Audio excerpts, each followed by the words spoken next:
satu ya.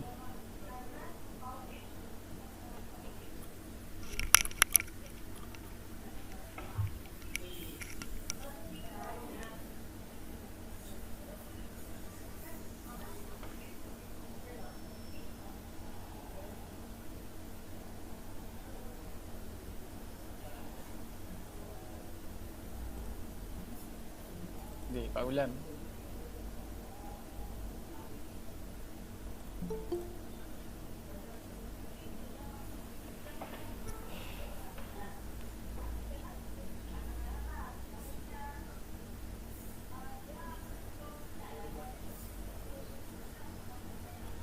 Oke.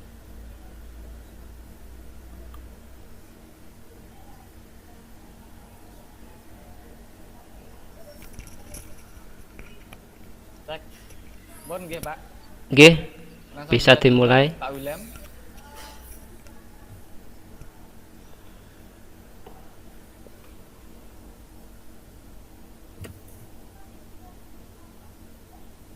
Sudah Pak William.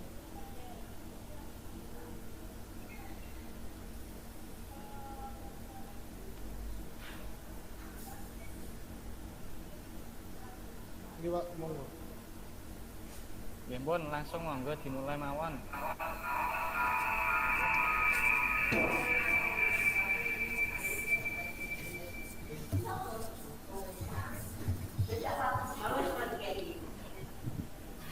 Sudah proses rekam. Oh ini saya ya pertama ya? Nggih, Pak. Ini kan yang pertama. Iya. Assalamualaikum warahmatullahi wabarakatuh. Waalaikumsalam warahmatullahi wabarakatuh.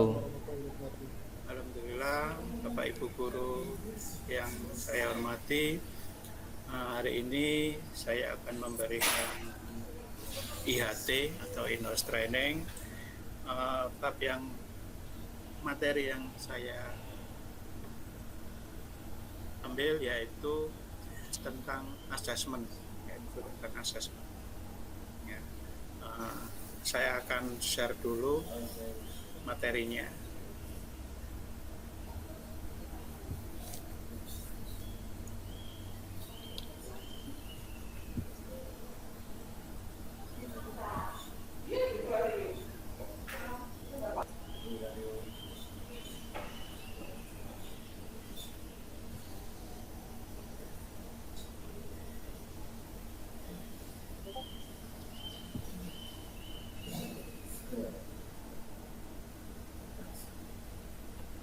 Ya, Bapak Ibu, apa sudah bisa dilihat paparan materinya? Bisa. Baik. Jadi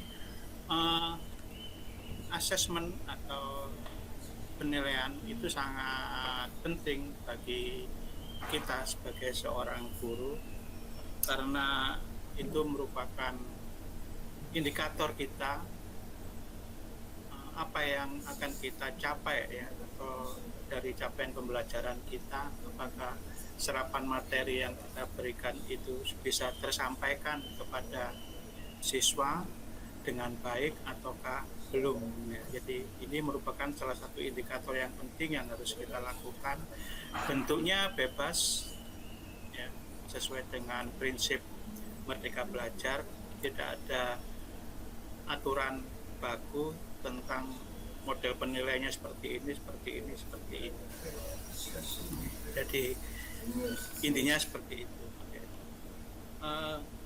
Di sini ada asesmen, ada diagnostik ya. Diagnostik ada dua, yaitu diagnostik non kognitif dan asesmen diagnostik kognitif. Apa itu asesmen diagnostis? Yaitu secara umum ya, asesmen diagnostis secara umum bertujuan untuk mendiagnosis kemampuan dasar siswa, mengetahui kondisi awal siswa. Asesmen diagnostis itu terbagi menjadi diagnostik non kognitif dan asesmen diagnosis kognitif, dengan tujuannya masing-masing. Kalau non kognitif itu untuk mengetahui misalkan kesejahteraan psikologi dan sosial emosi siswa. Kemudian untuk mengetahui aktivitas selama belajar di rumah itu bagaimana, apakah ada gangguan atau tidak, termasuk kendala-kendalanya. Kemudian untuk mengetahui kondisi keluarga siswa, apakah kondisi keluarga siswa itu harmonis atau kadang terjadi masalah.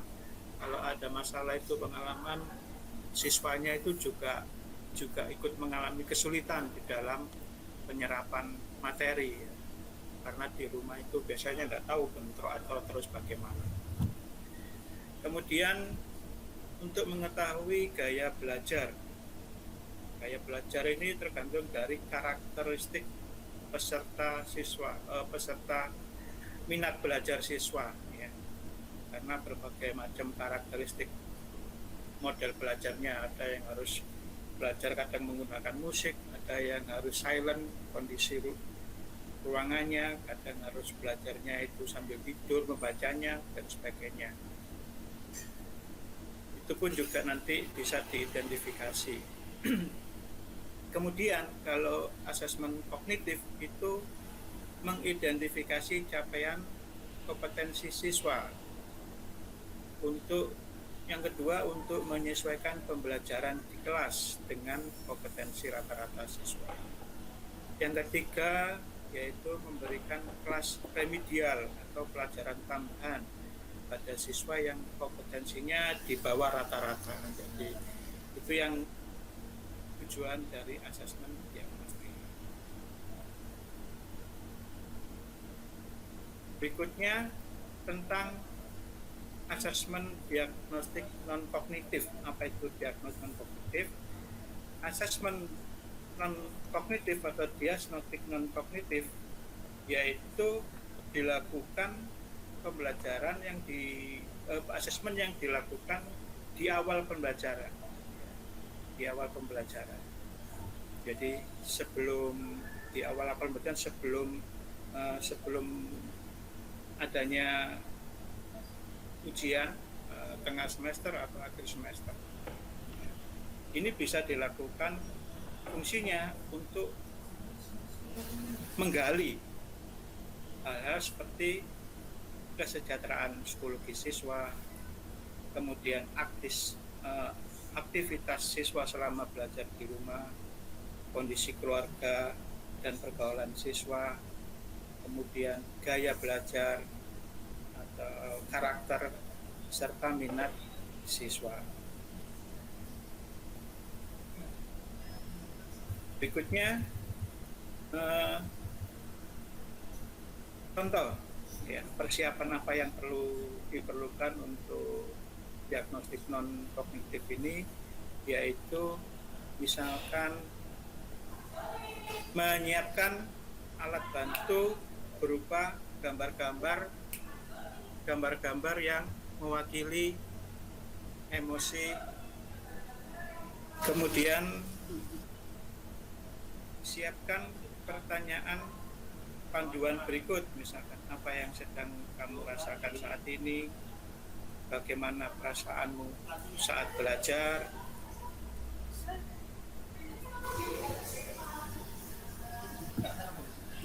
kemudian buat daftar pertanyaan kunci, yaitu mengenai aktivitas siswa.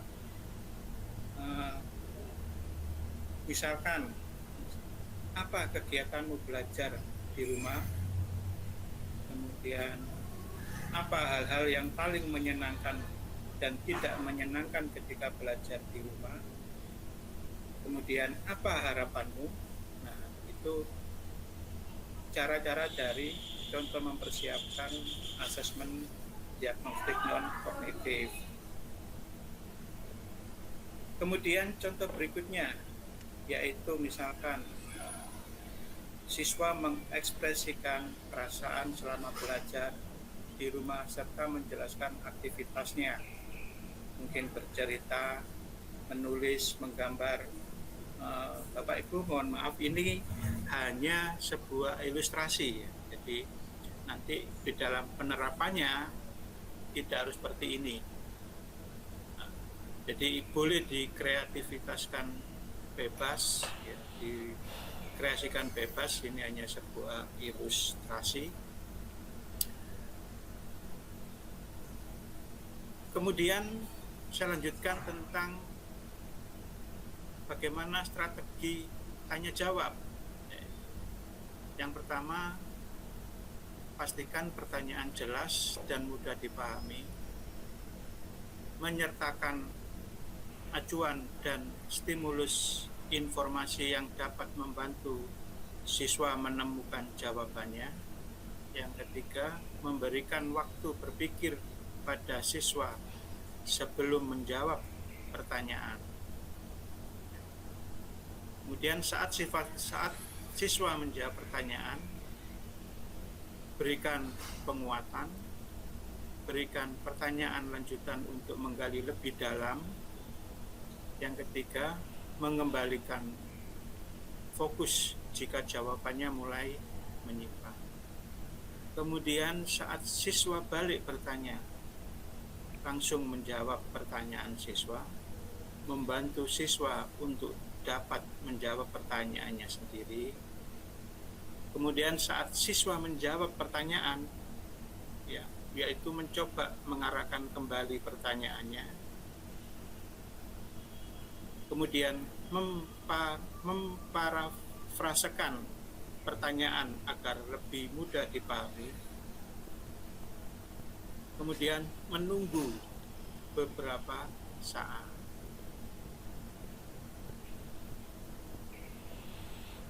Berikutnya tentang tindak lanjut.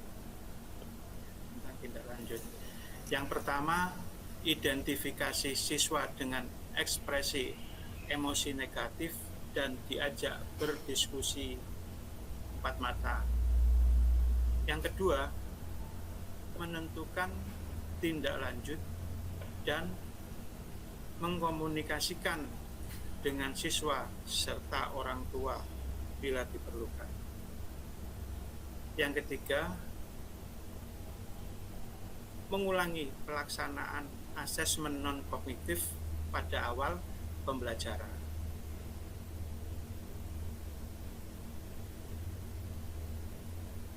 Berikut tentang asesmen diagnostik kognitif.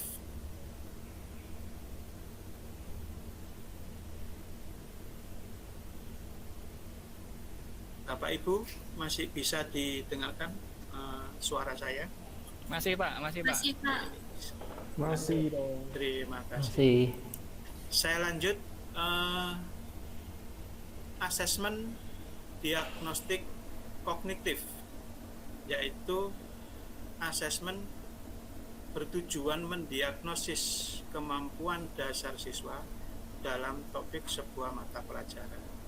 Yaitu asesmen diagnostik kognitif dapat dilaksanakan secara rutin, disebut dengan asesmen diagnostik kognitif berkala pada awal pembelajaran, akhir setelah guru selesai menjelaskan dan membahas topik, dan waktu lain.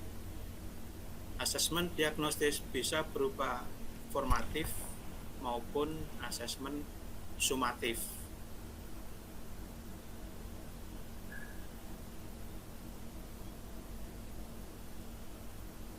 Contoh kegiatan dan persiapan pelaksanaan diagnostik kognitif asesmennya.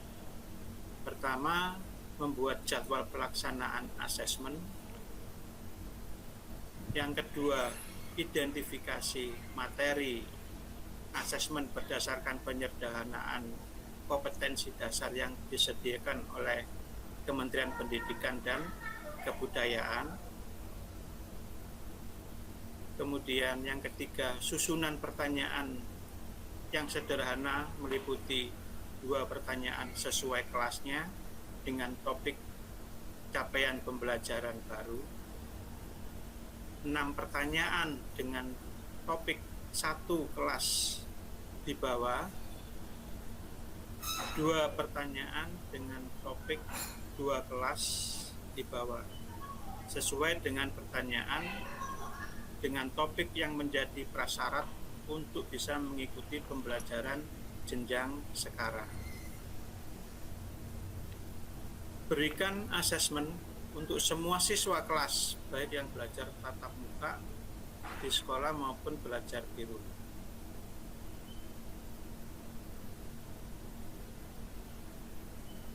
Contoh di dalam kegiatan tindak lanjut, yaitu melakukan hasil asesmen. Yang kedua, siswa boleh dibagi menjadi kelompok. Nanti siswanya dikasih nilai rata-rata mengikuti pembelajaran dengan ATP sesuai dengan fasenya dan sebagainya. Yang ketiga yaitu melakukan penilaian pembelajaran topik yang sudah diajarkan sebelum memulai topik pembelajaran baru untuk menyesuaikan pembelajaran sesuai dengan rata-rata kemampuan siswa. Yang keempat yaitu mengulangi proses diagnosis ini dengan melakukan asesmen formatif dengan bentuk strategi dan variatif sampai siswa mencapai tingkat kompetensi yang diharapkan.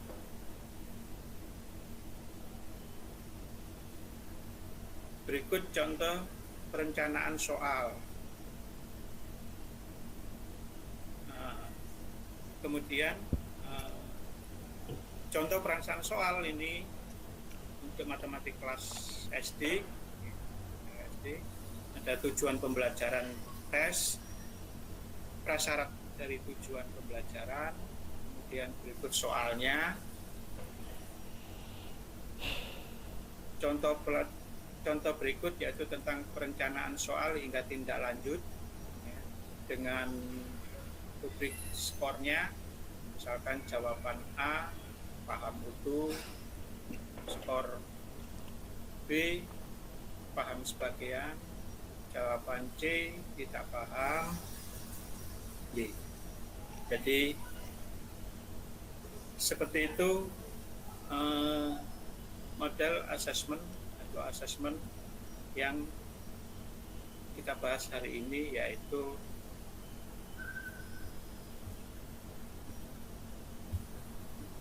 asesmen diagnostik kognitif dan non-kognitif.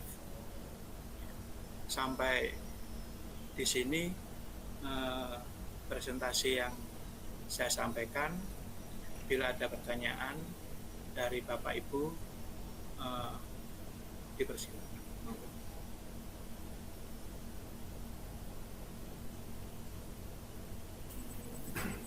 Saya mau bertanya, Pak. Mungkin saya bisa diberikan contoh dari asesmen yang non kognitif itu apa saja, Pak? Berupa apa? Untuk mengukurnya, kan yang tadi ada di slide Bapak kan hanya model pertanyaannya. Mungkin contohnya bisa diterapkan di apa gitu. Iya. Asesmen yang non kognitif itu yang sumatif ya. Maaf. Asesmen yang kognitif itu kan untuk di awal pembelajaran ya.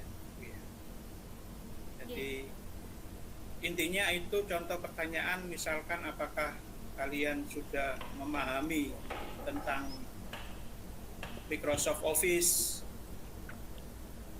Nah, kemudian kalau misalkan anak-anak itu menjawabnya sesuai dengan yang kita harapkan, artinya mereka bisa menjelaskan pernah menggunakan Microsoft Office, minimal bisa menyimpan atau mengedit, atau kadang-kadang tidak pernah menggunakan sama sekali. Ya, tidak pernah menggunakan sekali ini kadang-kadang kan ada kendala. Apakah kendalanya tidak mempunyai perangkat device-nya, alatnya, perangkat komputernya, ataukah kesempatan mereka untuk menggunakan kesempatan mereka untuk belajar Microsoft Office itu sendiri yang belum pernah mendapatkan, ataukah memang tidak pernah atau tidak memahami sama sekali apa yang kita tanyakan tadi. Jadi seperti itu contoh dari pertanyaannya. Tapi ini hanya sebuah contoh. Jadi untuk itu jenengan apa istilahnya ya, diflorkan secara bebas, metode pertanyaannya apa yang ditanyakan, ya tidak ada aturan yang baku tentang pertanyaannya harus begini, pertanyaannya harus begini. Jadi dengan adanya Merdeka Belajar ini benar-benar otoritas pembelajaran, metode pembelajaran itu ada pada guru masing-masing. Begitu Bu Adelsta. Ya, siap Pak, terima kasih. Ya, berhubung waktunya sudah habis, mohon maaf. Untuk itu apa yang saya sampaikan tadi bisa saya akhiri. Wassalamualaikum warahmatullahi wabarakatuh. Waalaikumsalam warahmatullahi wabarakatuh. Oke, sekarang monggo Bu Riris. Halo, Ini nanti ngapunten Bu Mami pengen apa? Bu. Bu Riris.